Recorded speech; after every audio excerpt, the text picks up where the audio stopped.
एक बहुत प्यारी सीख देने वाली कहानी है। ध्यान से सुनना।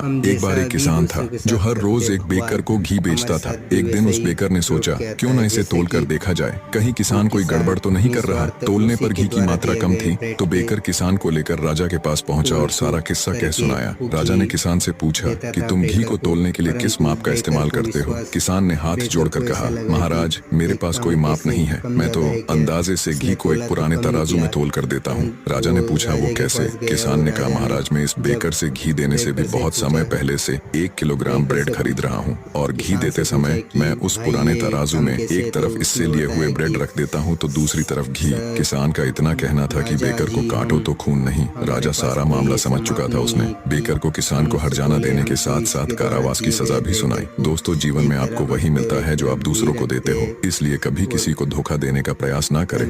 एक बहुत प्यारी सीख देने वाली कहानी है। ध्यान से सुनना। एक बार एक किसान था जो हर रोज एक बेकर को घी बेचता था। एक दिन उस बेकर ने सोचा, क्यों न इसे तोल कर देखा जाए, कहीं किसान कोई गड़बड़ तो नहीं कर रहा। तोलने पर घी की मात्रा कम थी तो बेकर किसान को लेकर राजा के पास पहुंचा और सारा किस्सा कह सुनाया। राजा ने किसान से पूछा कि तुम घी को तोलने के लिए किस माप का इस्तेमाल करते हो। किसान ने हाथ जोड़कर कहा, महाराज मेरे पास कोई माप नहीं है, मैं तो अंदाजे से घी को एक पुराने तराजू में तोल कर देता हूँ। राजा ने पूछा, वो कैसे? किसान ने कहा, महाराज मैं इस बेकर से घी देने से भी बहुत समय पहले से 1 किलोग्राम ब्रेड खरीद रहा हूँ और घी देते समय मैं उस पुराने तराजू में एक तरफ इससे लिए हुए ब्रेड रख देता हूँ तो दूसरी तरफ घी। किसान का इतना कहना था कि बेकर को काटो तो खून नहीं। राजा सारा मामला समझ चुका था। उसने बेकर को किसान को हर्जाना देने के साथ साथ कारावास की सजा भी सुनाई। दोस्तों, जीवन में आपको वही मिलता है जो आप दूसरों को देते हो, इसलिए कभी किसी को धोखा देने का प्रयास ना करें।